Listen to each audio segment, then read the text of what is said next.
Hey guys, so I'm going to go over a better way to be able to mark your charts up and to pretty much know if you're going to hold a trade or not, or to take the trade in general.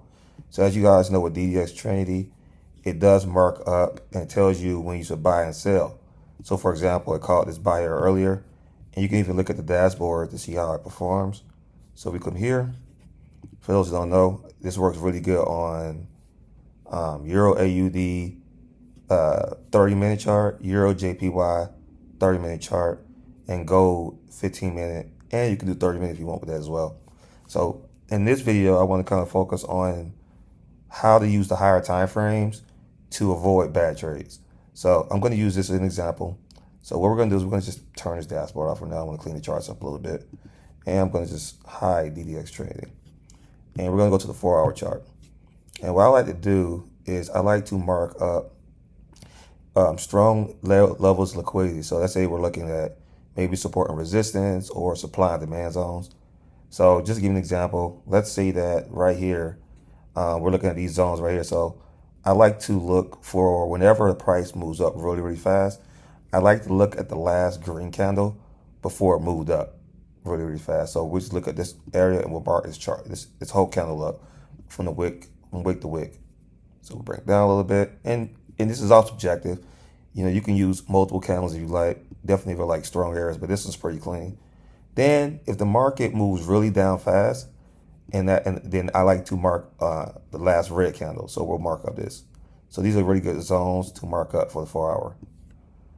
So what I like to do is if the trade starts to ever, let's say for example, let me bring up my paint tool.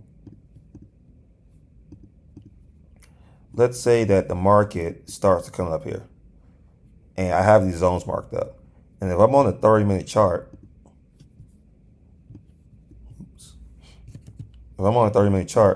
let's say that the indicator calls a buy right here, but I know there's a 4-hour zone right here. I would avoid buying that because there's a good chance that the market could get to this area and then bounce off and start coming down this way. So this is a really good way to avoid a lot of bad trades, even if the indicator calls it.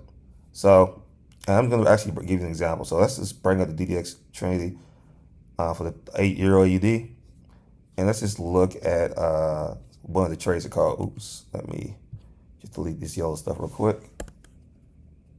So for example, it called this buy last, and that won obviously, but that's good because this zone is a good area for buying opportunities. But it's terrible for selling opportunities because guess what? Let's look at this last trade. They called a, let's look at it right here. So let's say that it called a sell right here, not yet. So it called a sell right here. But we know that this is a 4-hour zone that we drew up. So guess what happens when it hits that zone? It starts to buy, starts to go against it. So this is a great way. I'll give you another example. Let's look at gold. I like to trade gold on 15-minute. So I already have this area marked up, as you can see. As you can see, like when they call to buy at these areas, they call to buy here, I would have been comfortable buying this buy because we have this zone that we need to reach. They call to buy here, they call to buy here, and you want a lot of these different trades. Now, when they call to buy, for example, let me see if I can, let's see. When it called to buy here and the TP was all the way up here, I would have been skeptical. I would have aimed for maybe right here. Mainly because if it hits this zone, it's going to turn around. So it's an unlikely chance it's going to pop into the zone, hit this, and then go down. So this is also a good way to find your take profit. So for example, when you're looking for, avoiding trades. So it's good for your take profits and avoiding trades. So marking up your zones. Let's look at the 4-hour that I marked up so you can see how I did the 4-hour on the gold. So again, all I did was this. I looked at the last move, and you don't have to be the last move. It could be an area too. So if we look at this one, yeah, I could have just used this area right here. But when I see like a strong, like this area just all in one spot, I just kind of mark up this area. So you don't got to be perfect. So I would just use like this area right here. And then right here, I would have just used this area right here as well from when the market started going down. So again, when you're marking your charts up, guys, it's subjective. It doesn't have to be perfect. Just look for areas where it was a strong move down really fast and a strong move up really fast. Because usually what happens is when the market gets back to those areas where it moved up or moved down real fast, those are areas of liquidity that the market's attacking just to go turn around. So definitely on the 4 hour.